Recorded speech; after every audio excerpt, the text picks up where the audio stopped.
27 de abril de 2026, vamos ler hoje Provérbios, capítulo 27. Você está vendo no topo da tela que nós estamos usando a Bíblia na versão da King James atualizada.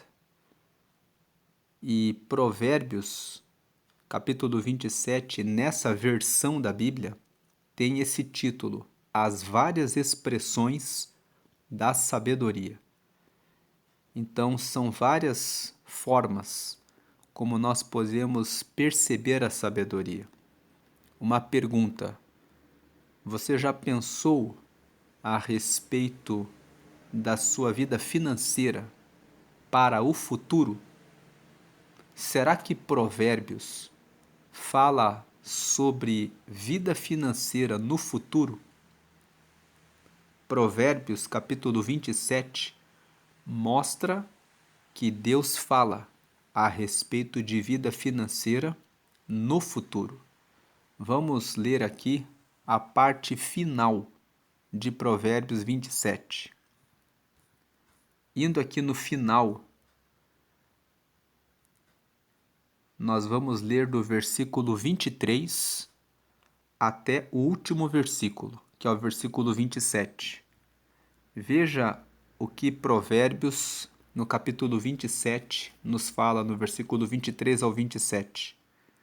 Conhece bem o estado das tuas ovelhas e presta atenção aos teus rebanhos, porque as riquezas não são para sempre, e nada garante que uma coroa seja transmitida de geração em geração.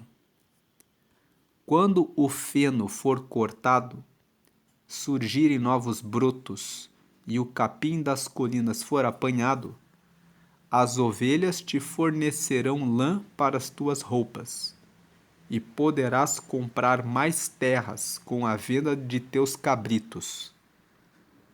Tuas cabras fornecerão leite com fartura, para que alimentes a ti mesmo, tua família e todos os teus servos.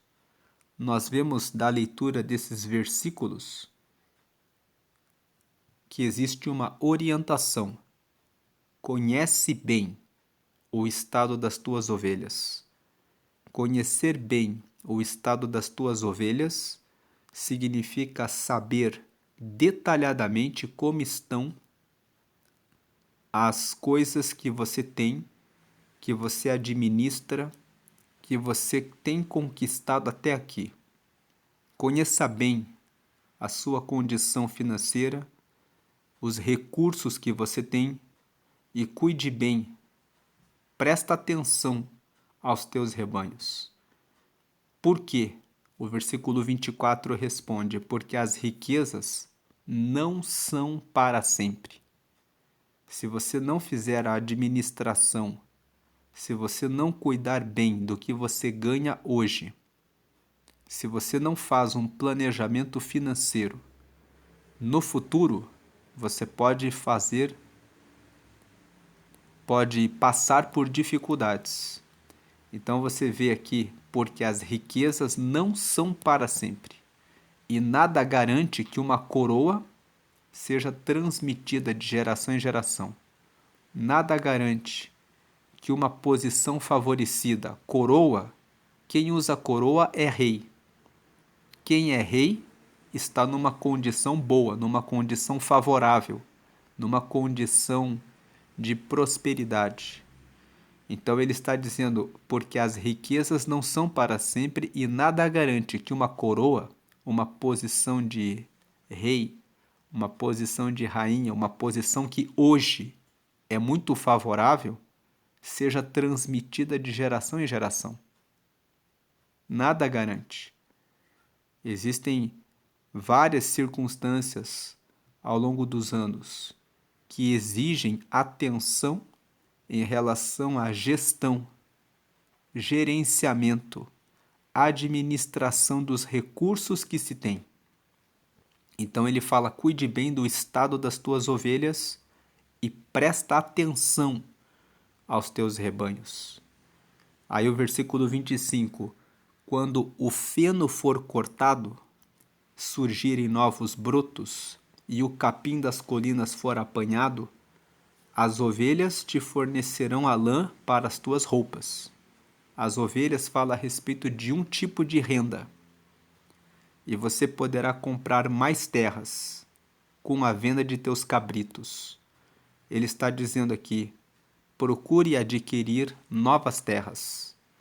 Procure usar os seus recursos e investir, comprando terras ou aplicando em investimentos, de onde você possa tirar riquezas, para que você possa assegurar que a sua vida financeira vai estar protegida.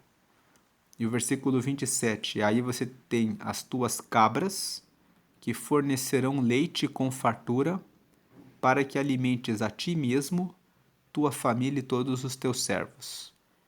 Então, respondendo à pergunta do início do vídeo, Provérbios 27, no versículo 23 ao 27, mostra que existe uma recomendação, uma orientação bíblica para que você busque gerenciar os seus recursos de tal forma que eles sejam multiplicados, que você invista os recursos comprando propriedades, que você invista os seus recursos procurando fazer aplicações financeiras, investimentos, para que você tenha várias fontes de rendimento. Eclesiastes, no capítulo 11, fala para usar os seus recursos e investindo em várias fontes para que você possa ter retorno. Agora, vindo para o início de Provérbios 27, você vê que o título aqui que a King James dá é As Várias Expressões da Sabedoria. Uma expressão da sabedoria é cuidar bem da vida financeira e cuidar da sua administração e gestão, que nós já lemos. Agora vamos ler os outros versículos. O versículo 1. Não te felicites pelo dia de amanhã, pois não sabes o que o hoje vai gerar.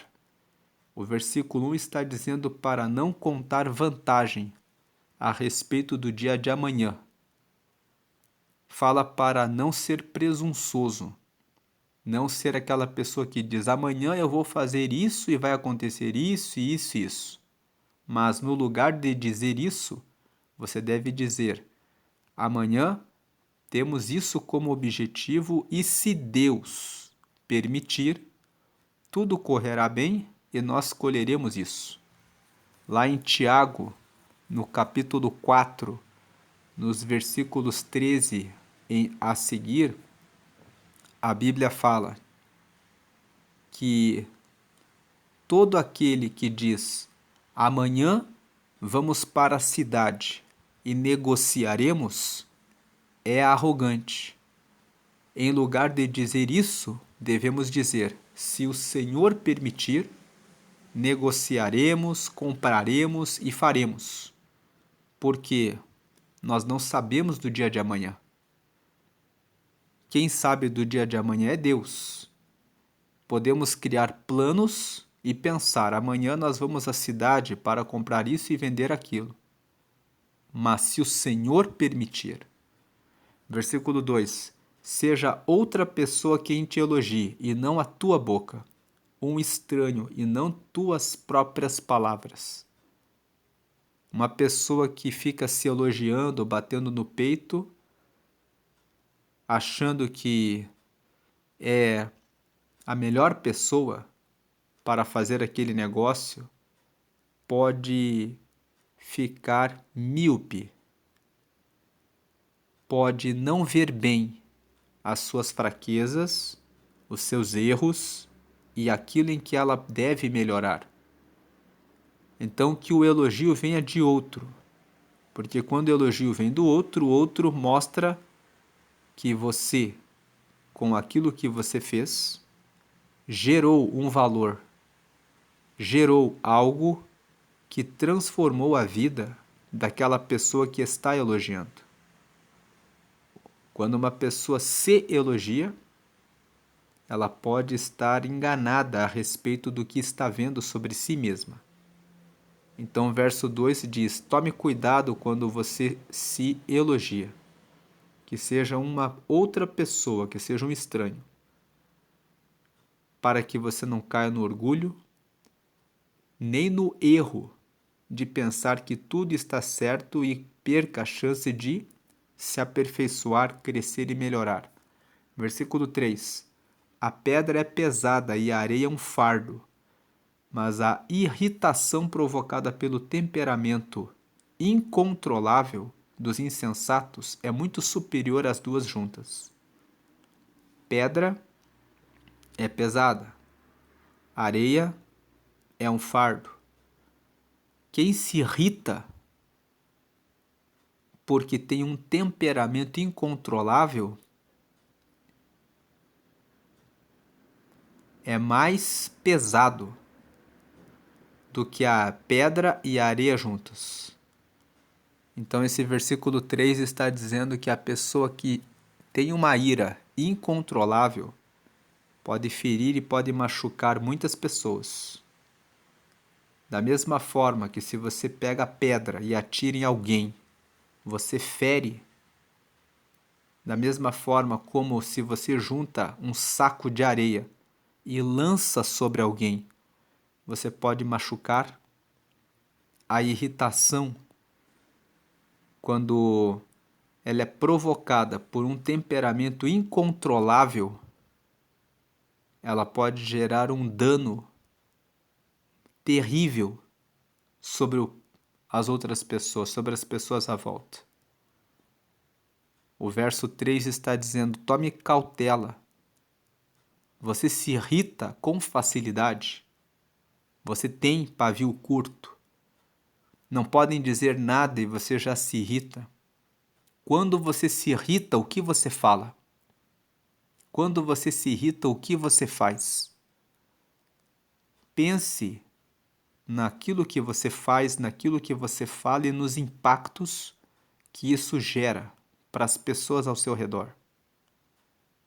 Às vezes você está perdendo o controle com as pessoas da sua casa, retirando a paz do meio da sua família, porque você não tem autocontrole, porque você se irrita e não trata essa irritação.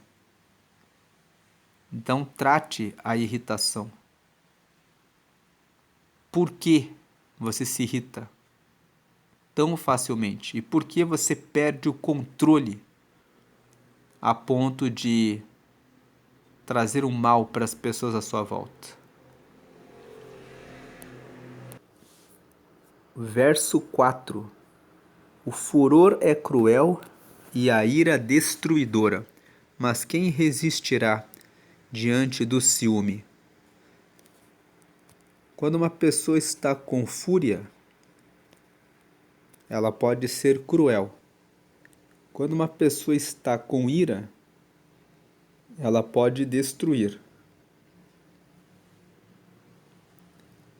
Agora, quando uma pessoa tem ciúme, quando uma pessoa é dominada pelo ciúme,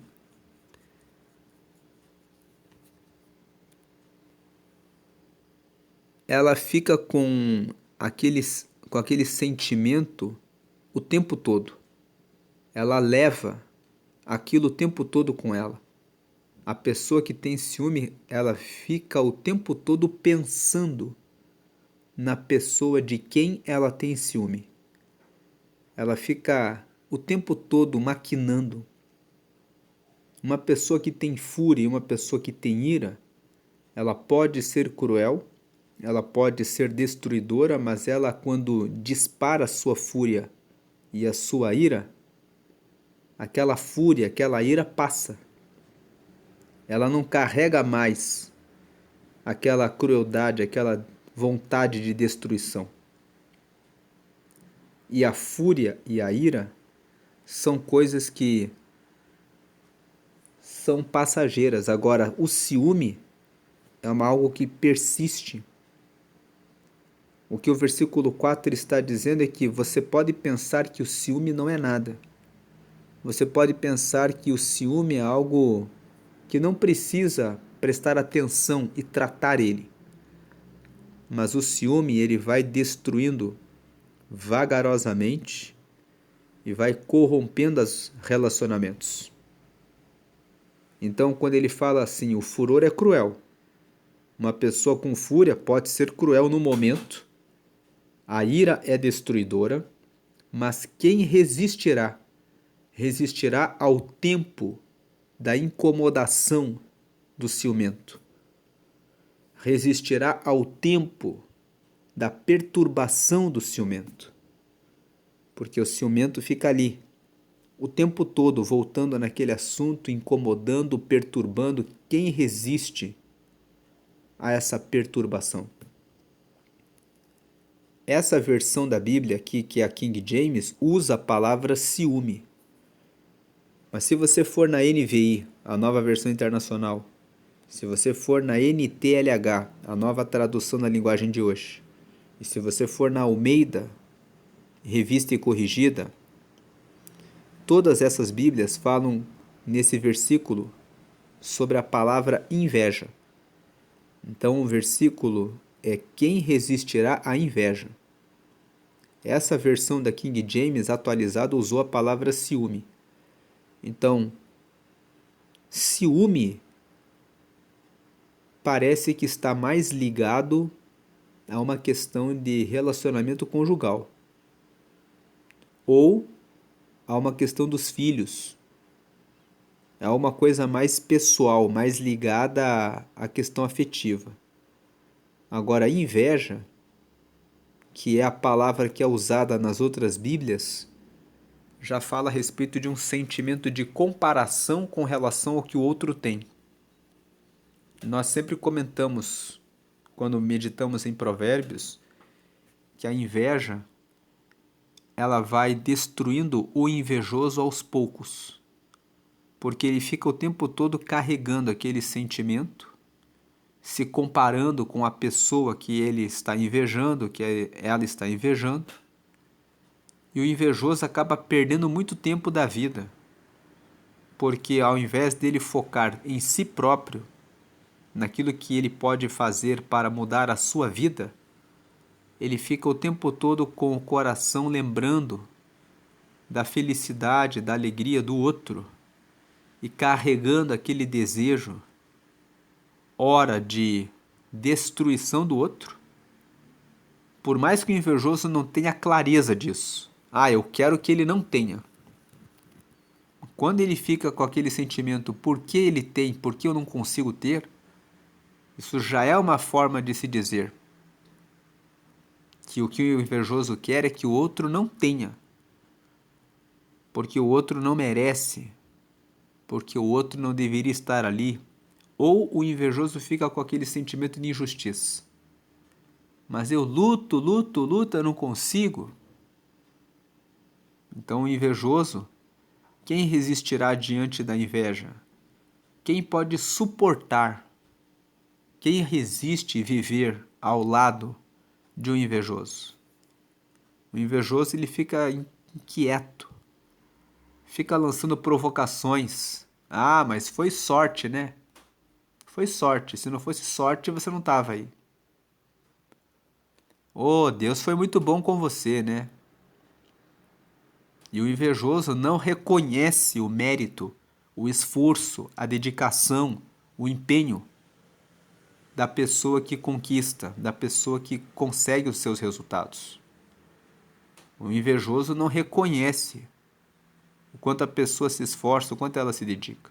Então, quem resiste lidar com uma pessoa que fica o tempo todo, de tempo em tempo, lançando palavras para diminuir o reconhecimento daquilo que a pessoa conquistou com sua dedicação, com seu estudo, com seu esforço, com seu empenho, com a busca pelo aperfeiçoamento. Quem resiste isso? Essa insistência do invejoso e do ciumento. Versículo 5.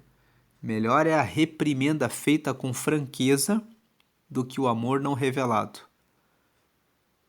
Se você não fala, se você não aconselha, se você não interage com as pessoas, de nada vale você dizer que ama, de nada vale você dizer que está junto com a pessoa se você não manifesta. O verso 5 diz: ame as pessoas, abrace os seus filhos, ame o seu cônjuge. É melhor você falar. Aquilo que você não fala, a outra pessoa não sabe. Verso 6. Quem fere por amor demonstra lealdade, mas falsos são os beijos do inimigo. Então aqui o verso 6 diz: escute quando alguém te fere, mas você percebe que aquele conselho é bom para você. Se afaste daquelas pessoas que reforçam em você coisas erradas. Se alguém reforça em você, diz assim para você: não tem problema não, pode continuar bebendo, fumando, traindo, enganando. Pode continuar. Essa pessoa, ela tem que ser tirada do seu caminho. Ame a pessoa que fala a verdade.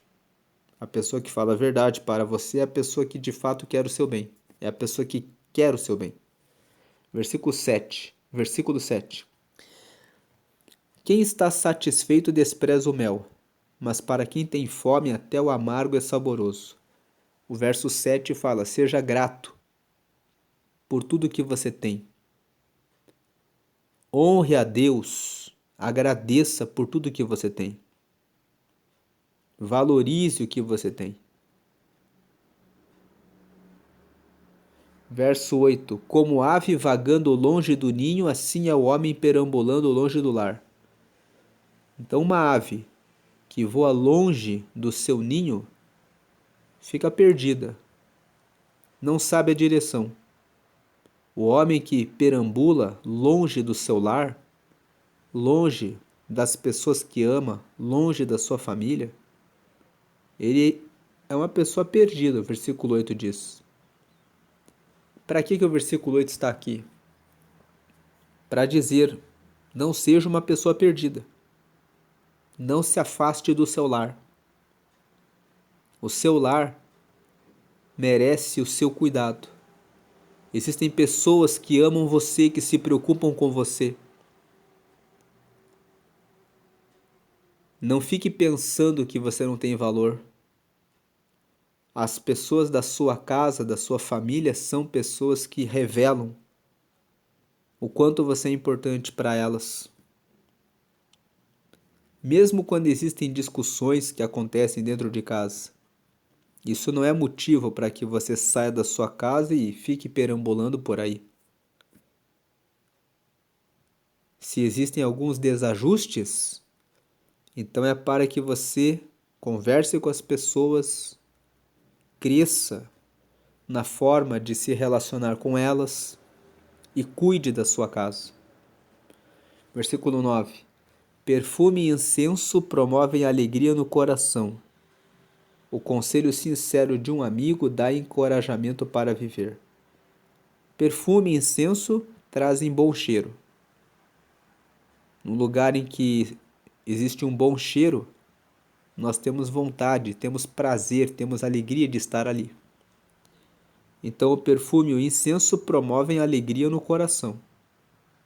Da mesma forma como o perfume e o incenso trazem um bom cheiro e trazem alegria, quando recebemos um conselho sincero, um conselho verdadeiro de um amigo, isso dá encorajamento para viver.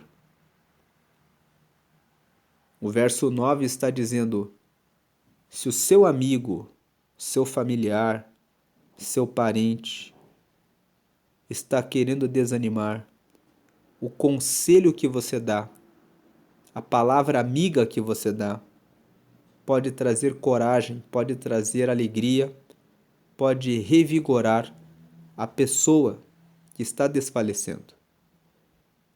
O verso 9 está dizendo: Use a sua boca para dar conselhos verdadeiros e que tragam alegria e força para as pessoas que você ama.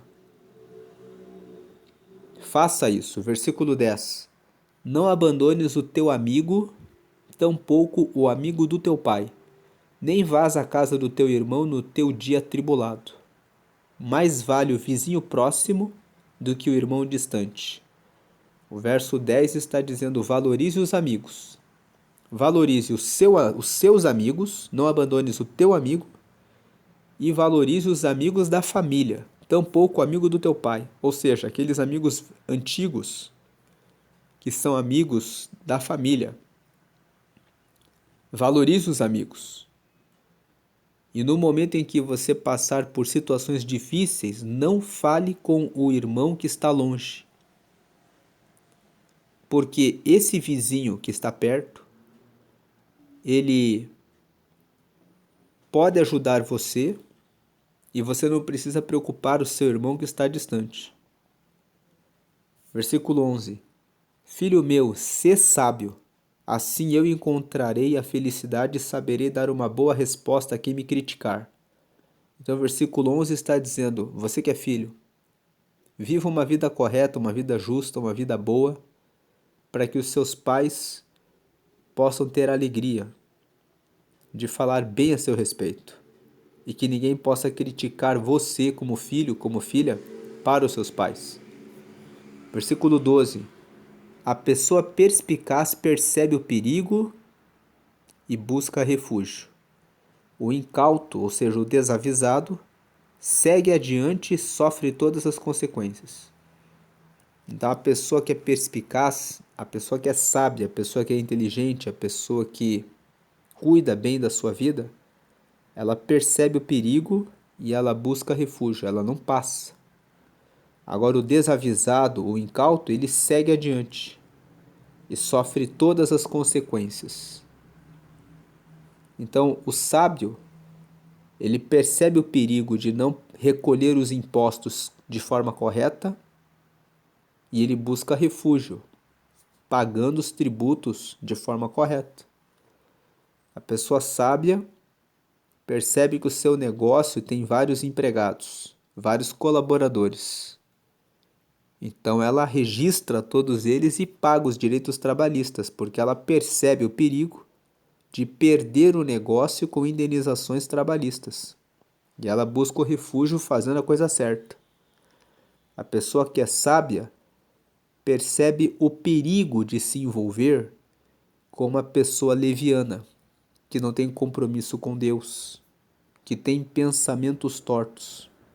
E ela busca refúgio fugindo dessa pessoa, não tendo relacionamento e fugindo daqueles que andam no caminho torto, para não tropeçar, para não cair. Agora, o desavisado, o incauto, ele segue adiante. Ele recebe uma proposta: vamos sonegar os impostos aqui, e ele vai adiante, e ele sofre todas as consequências. Ele vai adiante na infidelidade, vai adiante no adultério, vai adiante na mentira, ele vai adiante na manifestação da ira, da raiva descontrolada e sofre todas as consequências. Agora, a pessoa sábia, ela percebe quando ela está começando a ficar com o pavio curto e ela tem o autocontrole. Ela percebe como ela está, ela cuida da própria, ela faz a gestão das próprias emoções. E ela percebe o perigo e ela busca refúgio. Ela não tem aquela conversa naquela hora. Ela deixa para ter a conversa na hora certa. Ela percebe o perigo e busca o refúgio. Agora o desavisado, ele segue adiante e ele sofre todas as consequências. 13. Quem concorda em ser fiador de uma pessoa que não conhece deve dar a sua própria roupa como garantia de pagamento. Então o verso 13 fala contra a fiança. Não seja fiador de ninguém. Se você não tem com que pagar, por que assumir a obrigação de uma outra pessoa? Você vai perder o que você tem, você vai ficar endividado vai assumir uma responsabilidade que não é sua. Então não seja fiador e também não empreste dinheiro. Junto com o assunto da fiança, que é dar a garantia em nome de uma outra pessoa para que a outra pessoa pague a dívida, o empréstimo de dinheiro também é uma garantia que você está dando para uma outra pessoa. Você está dando dinheiro e você não sabe se aquele dinheiro vai voltar para você. Versículo 14. Se acordas teu próximo logo ao romper da aurora com um grito de bom dia, este teu cumprimento soa como maldição. Então esse versículo 14 está dizendo assim: se você elogia uma pessoa demais, logo cedo, fica o dia inteiro elogiando a pessoa, aquele elogio vão contar para ele, para a pessoa que está sendo elogiada, como se fosse maldição. Se você quer elogiar alguém, seja direto. Diga parabéns, elogie pelo trabalho, elogie por aquilo que foi feito. E pronto, você já deu o elogio, já parabenizou a pessoa, siga a sua vida. Não fica o tempo todo falando da pessoa. Isso vai parecer que você está com alguma má intenção, que você está com inveja, que você está... Qual o motivo para ficar o tempo todo falando das conquistas do outro? Então vai ser contado como se fosse maldição. 15. Goteira pingando sem parar em dia de chuva e a mulher ranzinza são irritações muito parecidas. Detê-la é como tentar frear o vento, como conter o óleo com as mãos. Então aqui o versículo 15 junto com o 16. Não seja uma pessoa ranzinza. Não seja uma pessoa difícil.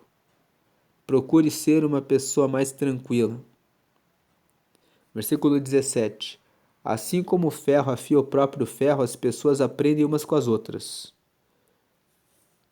Versículo 18. Quem cuida bem da sua figueira comerá dos seus frutos, e quem trata bem o seu patrão será recompensado. Quem cuida bem do seu trabalho, a figueira aqui representa o trabalho que a pessoa desempenha numa empresa como colaborador ou seu próprio negócio. Quem cuida bem do seu próprio negócio comerá dos seus frutos, e quem trata bem o seu patrão será recompensado. Então, quem trata bem o seu cliente será recompensado, no caso daquele que é empresário. Versículo 19. Assim como a água reflete o rosto, o coração revela quem somos nós. O nosso coração revela quem somos nós. É o nosso coração, do nosso coração, que procedem as saídas da vida. Nós já lemos isso em Provérbios 4:23. Lá está escrito: sobretudo o que você deve cuidar, guarda o teu coração, porque é dele que procedem as saídas da vida. Você pode ter inteligência cerebral de que não deve discutir com alguém.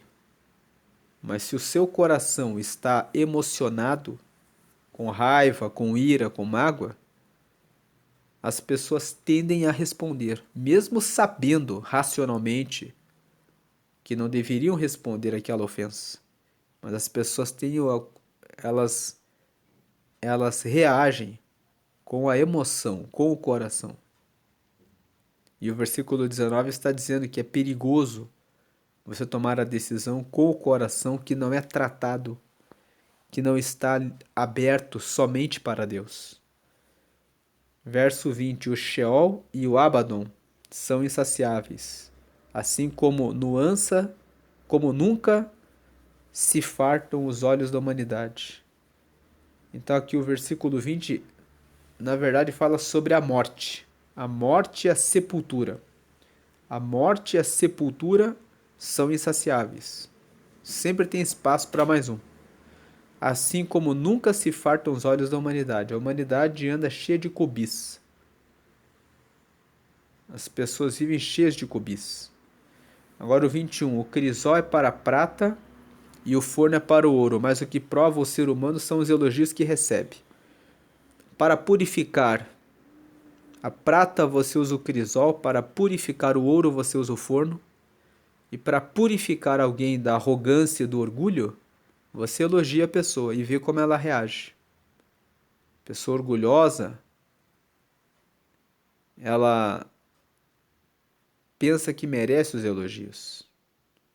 Então, quem prova quem é o ser humano são os elogios que essa pessoa recebe. Versículo 22. Mesmo que você espanque o perverso como grãos num pilão, a sua insensatez não se separa dele. O versículo 22 fala que o tolo, o insensato, ele repete o mesmo erro. Por mais que você fale, ele não muda, ele continua sempre da mesma forma. E aí chegamos no versículo 23 até o 27, que nós já lemos. E agora eu faço um convite para que você receba Jesus como Salvador da sua vida e como Senhor da sua vida. A Bíblia fala que Deus amou o mundo de tal maneira que Deus enviou Jesus para que morresse na cruz pelos pecados de todos. Todo aquele que confessa Jesus como seu Senhor e como seu Salvador recebe o perdão dos pecados, recebe o Espírito Santo. Quem é o Espírito Santo? É o próprio Deus, morando naquele que recebe Jesus. Ele é a terceira pessoa da Trindade, ele caminha com a Trindade, ele tem ligação direta com Cristo e com o Pai. Esse é o Espírito Santo. Então, o Espírito Santo, ele é aquele que acompanha o cristão nessa terra. Agora, você pode fazer essa oração e receber a Jesus. Fazendo isso, você estará reconciliado com Deus, tendo o seu nome anotado no céu no livro da vida. Então faça essa oração comigo agora, você que ainda não recebeu a Jesus, dizendo: Senhor Jesus, eu te aceito como meu único Senhor e Salvador. Perdoa meus pecados e me dá o teu Espírito Santo para me guiar até o céu. Escreve meu nome no livro da vida, em nome de Jesus. Amém. Deus abençoe a sua vida. Convido você a fazer a leitura de Provérbios. Todos os meses nós fazemos a leitura de Provérbios. Nós lemos o capítulo do dia. Então hoje, dia 27, nós lemos Provérbios 27. Amanhã estaremos novamente lendo Provérbios 28, se assim Deus quiser. Se assim Deus quiser. Por enquanto nós damos glória ao Pai, porque enviou Jesus para nos salvar. Declaramos glória ao Filho, porque ele aceitou se entregar na cruz.